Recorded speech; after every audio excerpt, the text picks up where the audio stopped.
Havlicek steals it. Havlicek stole the ball. Down goes Frazier. Down goes Frazier. Down goes Frazier. United to Alici. Alici powers in.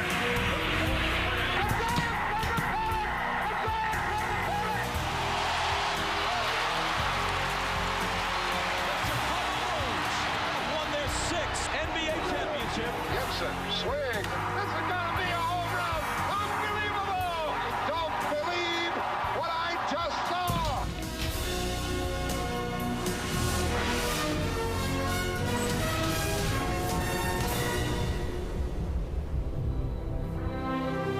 Hello, I'm Chris Fowler for SportsCentury. He came into a game like Wyatt Earp striding toward the OK Corral. He had a menacing mustache, a dark-eyed scowl, and a flair for the flamboyant. Dennis Eckersley was, in other words, meant to be a reliever. Yet the side-arming right-hander excelled in that role only after 12 years as a stylish but sometimes sporadic starter.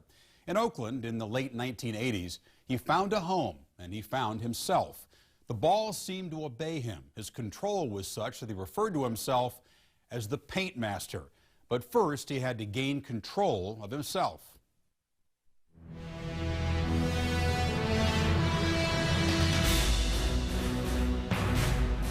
He was kind of the car keys reliever.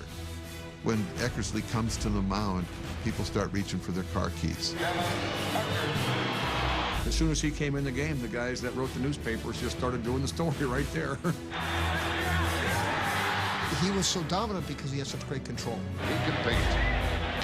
Almost looked like he just was looking through one eye. He closed the other eye. It looked like he was shooting a gun. He hit a gnat's ass with a pitch. He got a reputation from umpires where he couldn't walk anybody. I said, Eck, the last 2 years, you have allowed fewer base runners than you have saves. And he looks at me and he goes, if anyone ever does that again, I'll kiss your ass. He got him, and the ball game is over. He kind of fashioned an image for himself. He reminded me of like one of the musketeers coming out there. Okay, zip, zip, zip. Struck him out. It's not even Eckersley, it's the Eck. It's like facing Elvis. This was like Muhammad Ali as a closer. You know how Muhammad used to pick the round in poetry and then do it in the fight? Well, Eck was kind of like that. He was going to pick how many pitches he was going to strike you out on and then do it. I didn't like it when he would strike somebody out and shoot them as they're going back to dugout, or when he would do that thing with his hip when he would get the third out of a game. Drove me crazy. I hated him. Am I supposed to wave to the guys going, how's the wife and kids? I had a chip on my shoulder. I didn't like who I played against. In the bottom of the 9th inning of Game 1 of the 1988 World Series, Dennis Eckersley disposed of the first 2 Dodgers. But then the reliever with the unerring control walked pinch hitter Mike Davis, just the 14th base on balls he issued all year. It allowed a gimpy Kirk Gibson to bat. When you come to a one-run game in the World Series, first of all, you're trying to calm down. Sometimes you don't even realize who's coming up. You just sort of get there, and then, oh, he's up. I saw Gibby coming up the steps of the dugout with a bat, and he used the bat as a cane. It took a half an hour for Gibson to get there. Even then, I wasn't really concerned. Eckersley is throwing him pitches, and he's swinging and fouling them off. It was almost remorseful to watch. I mean, it was sad. It was sickening. 4-3 innings, 2 out, 9th inning, 3-2. Eckersley looking right back at me and saying, I got you. So I said, well, we'll see. Gibson swings and a fly ball to deep right field. This is going to be a home run. Unbelievable! Everybody standing up, just ecstatic. And you're the opposite end of this whole deal. And you're almost looking for somebody to make eye contact with, and everybody's ducking you. It's the loneliest feeling. The team has got the game won for 9 innings, and then you come in and throw something, and the guy juices you. It's such a responsibility behind that, and it's not easily forgotten. Where do you go from there? Well, in '89, he was getting the last out in the World Championship, and '92, several years later, he's the MVP Cy Young. The casual fan remember, hey, Dennis Eckersley, he's the guy who allowed that long home run to Kirk Gibson. And the fact that Eckersley saved almost 400 games and won 200 kind of falls through the woodwork. From 1988 through 1995, Eckersley walked only 75 while striking out 545 and averaging 38 saves a season. Yet behind that sneering swagger festered a phobia. He looked at me and he goes, I am scared to death to fail, so I am not going to go out there and fail because that will just crush me, and I'm not going to let that happen. He was a nervous wreck. You just go look in his locker before we went on pitch. He had probably 35 cigarette butts. I knew it. The more nervous he was, the better he was going to pitch. If you act confident, then everybody thinks that you're not scared. And it sort of worked. The next thing you know, I started believing it. Confronting his fears on the mound was easy compared to the demons Eckersley faced away from the ballpark. Dennis could always differentiate. This is life. This is a game. He had much larger struggles in his life than giving up a dinger in the ninth. Dennis Eckersley was born October 3rd, 1954 in Oakland, California, the middle child of Wallace, a warehouse foreman, and Bernice. Growing up in nearby Fremont, he and his older brother Glenn were inseparable. We lived in the same room. We had bunk beds, and you know, I was on the top and he was on the bottom. You could talk to him any time of the day. I was there for him, and that was the way we were. The two boys both loved sports. They used to go over to school and knock balls around. They played basketball on the garage out here and football in the street. We'd go to the schoolyard, and I'd pick him first. And we played on the same Little League teams and the Pony League teams and high school team. When your brother's 2 years older, he's a great player because you're so much bigger and stronger. So I remember just being like, can you let me play with you guys? At Washington High School, Dennis played 3 sports, starring in baseball. His brother had a different priority. I started drinking when I was 12. At one stage of the game, I was about 15 and Dennis was about 13, and I know we got drunk together at that time. Dennis was involved in sports. He's not going out and get drunk all the time. And Glenn had nothing else to do. Dennis got drafted 3rd round to the Cleveland Indians. And I remember he got 35K. And he went out and bought himself a nice blue Challenger. I was so proud of what he did and what he accomplished, but it was difficult. You'd still hear all the gossip back and forth and whatever happened to you and that kind of thing. It does hurt a little bit, to be perfectly honest. The brothers grew apart, Glenn marrying and moving away. Dennis embarked on a promising baseball career. Despite objections from the front office, Eckersley, only 20, made the Cleveland Indians in 1975 at the insistence of first-year manager Frank Robinson. He shut out his hometown team, the A's, part of a run of 28 2/3 scoreless innings, a record to start a major league career. It was amazing. Then he started calling himself the Ace after that. At that point in my career, every time I used to go to the mound, I wanted to throw a no-hitter. As soon as the guy would get a hit, I'd go, oh. Memorial Day '77, I was covering the Angels. It was a great game because Frank Tanana was pitching for the Angels, and he was just as cocky as Eckersley. They would come off the mound taunting each other. I remember at one point about the 7th inning, I said, heck, forget about Tanana. Don't waste your energy on yelling at him.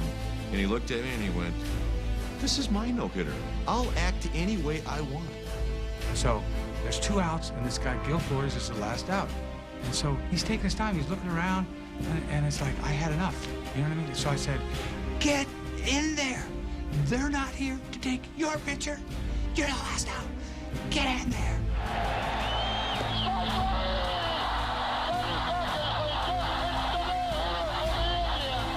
In all, Eckersley was literally unhittable for 21 consecutive innings, only 3 shy of Cy Young's record.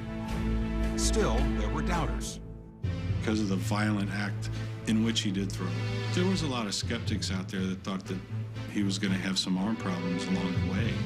Even though he had 40 wins his first 3 seasons, Eckersley was traded by the Indians to Boston just before the start of the 1978 season. The circumstances behind his departure reportedly revolved around his teammate and close friend, Rick Manning. My wife, Denise, and I were not getting along. So when I got traded, I called home, and I remember she said she didn't love me anymore. I was like, whoa. I was crushed. It was one of the most devastating times in my entire life. I kept wondering, you know, back then, you know, like, what was it? Is it somebody else? And it took a long time, but finally it came out. She had fallen in love with Rick Manning. And the Indians were very conservative. And if there was any kind of scandal, they were liable to send you packing just to avoid the embarrassment. No one ever came to me from the front office and said, hey, we got to get rid of this guy because of these things that want to. It may have, who knows, because I know Manning stayed and Eckersley went. We used to think, you know, is that going to hit him? Will he drill it?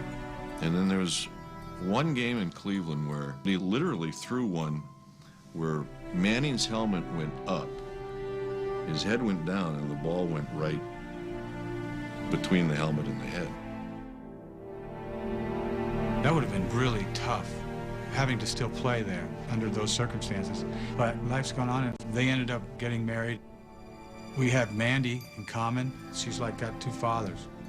I could look at him right now, and he would be the exact same to me as we were back in 1972. Refocused on the mound with the Red Sox, Eckersley had his best season as a starter. Strike three. Dennis Eckersley has won his 20th game. He won 17 the following season and married a model, Nancy O'Neill, in 1980. But beneath this success were ominous signs. And there was a day when he gave up 6 home runs in Yankee Stadium, and I wrote that as he was whirling around the mound watching the home runs, he looked like he was dancing at Studio 54, and the next day he was really angry with me. Turned out that's where he was, really late into the night. From 1980 to 1983, Eckersley was 5 games under 500. In May of 1984, when he was unable to pull out of his tailspin, Eck was moved to the Cubs in a trade that sent Bill Buckner to Boston. I needed a new environment anyway. The way things were going, I didn't have a good year last year, and I wasn't going anywhere here. I watched the performance of Dennis Eckersley start to deteriorate and wondered, as all of us did, why this is happening. And then we found out the whole story.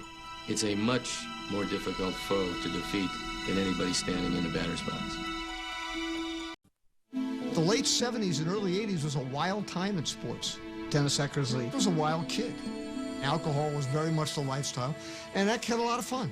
It's easy to go back and say when it became a problem, probably a problem right away. I'd been out to dinner many times with Eck, where I knew at the end of the night he had had too much to drink. I didn't know that it was a day after day after day problem. The day that it becomes a problem is the day you don't want people to know how much you drank. He would get to the point where he was forever hiding alcohol, and there were times when he couldn't even talk to his daughter, or sometimes he'd be falling down. I remember one time that I said, give me a double. I felt uncomfortable with it. Like, that's not right. He would state, if you win, you have to celebrate your victory. If you lose, you have to drown your sorrow. I think he enjoyed the opportunity to either win or lose. In '86, the baseball people were saying his arm is gone, he's drinking too much, he's washed up. No one ever thought Dennis was going to go to the Hall of Fame, especially in the mid-'80s. In 1986, Dennis Eckersley went 6-11 for the Cubs. His personal life was also in shambles. Just in time, he had an epiphany. Christmas of '86, took my daughter to my sister-in-law's house, and I just tied one on. Just drank, I don't know, whatever. I just drank a ton. And when I woke up the next morning, my sister-in-law had a videotape of the night before, focused on me. What an awakening to see yourself like that. Well, I made a comment to my stepmother saying that, you know, I didn't like Dad like that, and I didn't want to see him like that. It made me uncomfortable. My wife told me what she said, and it just went to my gut. That was the telling moment. It's like, did you get sober for your daughter? Oh, kind of. But ultimately, you get sober for yourself. Forced to confront himself after seeing his drunkenness, Eckersley checked into Edge Hill Newport, a treatment center in Rhode Island. He stayed 6 weeks. He called the experience very painful, but he also said that the pain allowed him to restore his life. He said it was just the grind that they put you under. I mean, you really have to peer into yourself. When he came clean on his alcoholism, he was just sick and tired of pitching with hangovers, or he was sick and tired of needing a drink in his hand to feel good about himself. Eckersley received another chance with another team. Just before the 1987 season, he was traded to the Oakland A's. And I remember when they came in and said, well, we got Dennis Eckersley, and I said, well, is that the best you could do? The first conversation was literally, we've got 5 guys we're going to start the season with. We'll use you out of the bullpen. He had that look in his face like, you know, man, I'm not buying it. Michael, he said, I am scared to death that once I go into the bullpen, I'll never come out. Eckersley went to the bullpen and also stayed sober. His brother, however, was in free fall. I checked out of life. I just quit the job, quit it all, and just drank. I made it to the Skid Row bomb stage. Living on the street. Don't take a shower for 4 or 5 days. Panhandling. Dennis had seen what his brother went through, and he feels for him. He tries to help him, but, well, he's playing ball, and he can't really be there for him. Every once in a while, I'd go to a ballpark where he'd be in town. We'd visit for a few minutes, and then it'd be done, because I was just not what he wanted me to be. When he did come around, I was really anxious, and I wanted him to leave right away. I'd pick up a sports page and find out what Dennis is doing, and just be amazed that he's doing what he's doing. And we started out the same way in life. Glenn Eckersley hit bottom in 1987 when he was arrested for second-degree attempted murder, second-degree kidnapping, and aggravated robbery of a 60-year-old woman in Colorado Springs. My brother was going to trial, and I think that was the time that I finally said, I've got to say something. He was the only one that testified that day. He came into the courtroom, we hugged each other, and it was really emotional, and he said he'd do whatever he could do. Dennis testified what alcohol had done to both of them, and how it had made his brother someone different than he really was. They were just trying to embellish his alcoholism, saying he was an alcoholic, you know, as if that was a very good defense. By testifying on his brother's behalf, Eckersley made public his alcoholism. But it didn't help Glenn in his involuntary intoxication defense. He was found guilty and is serving a 40-year term. They both were alcoholics. It's in the family. My wife's father probably, he was an alcoholic. I've had uncles that was alcoholics. All I know is it runs in my family. Maybe it skips a generation, who knows? The thing about the disease is that I think it affects everybody. The beauty of Eckersley, he is a flawed guy. We know he's had his problems with alcohol. He feared failure. He worried so much about falling back to that place he came from that it drove him, and it drove him to be the best in the game.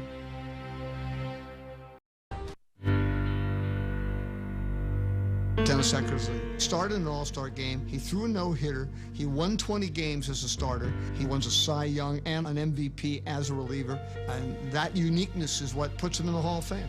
High fly ball into right field. She is gone! Dennis was such a great pitcher. One blot on his escutcheon would not demean him in any way, shape, or form. You want to talk about living with pain. How about Ralph Branca, who served up the home run ball to Bobby Thompson? Now, I understood Eckersley feeling, you know, to throw a home run in a crucial situation. I mean, you feel lower than a skunk. If I was a drinking man, I would have gone to drink.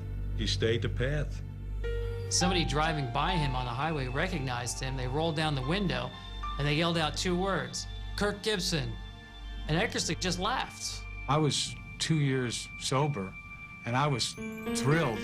I was appreciative enough to know where I'd come. And so for me to look at it like, poor me, you kidding me? Poor me, I'm a new man. And I said, Eck, that has to be the most humiliating moment of your career. He says, you know something? It really isn't. When I gave up the home run to Roberto Alomar in the 1992 ALCS, I was established. I was the MVP. I went home and cried all night. It's going to be tough to sleep tonight. This doesn't happen very often. He's given up 2 of the biggest home runs in playoff history to Gibson and to Alomar, and he stood at his locker, and they came in waves. It actually raised him in the estimation both of teammates and the media who covered it, because after that game, he just sat there explaining that one backdoor slider. When he blew a save, it was like group therapy at his locker. They were fascinating sessions where he, it was almost like, I'm Dennis and I blew a save.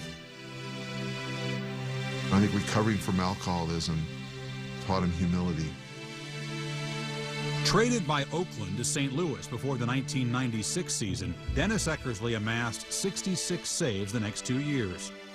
Returning to Boston as a free agent, he set the record for most appearances by a pitcher, 1,071. On that high note, he retired after the 1998 season, having amassed 390 saves and 197 wins. I never saw a guy get more pleasure out of the game. I talked to him in the clubhouse and his feet were up, but nobody was around him. And I said, what's it going to be like without this? And he said, it's going to be like dying. Eckersley was elected to the Hall of Fame on the first ballot in January of 2004, joining Raleigh Fingers and Hoyt Wilhelm as the only fireman in Cooperstown. Today, I'm glad I'm sober, and nothing could have happened without that. And I got a second chance, man, and I made the most of it. I was in my room watching ESPN, and the bottom line came on, and I said, whoa. The inmates in here came by, and it was heavy. When I got on the phone with him, we couldn't talk for very long.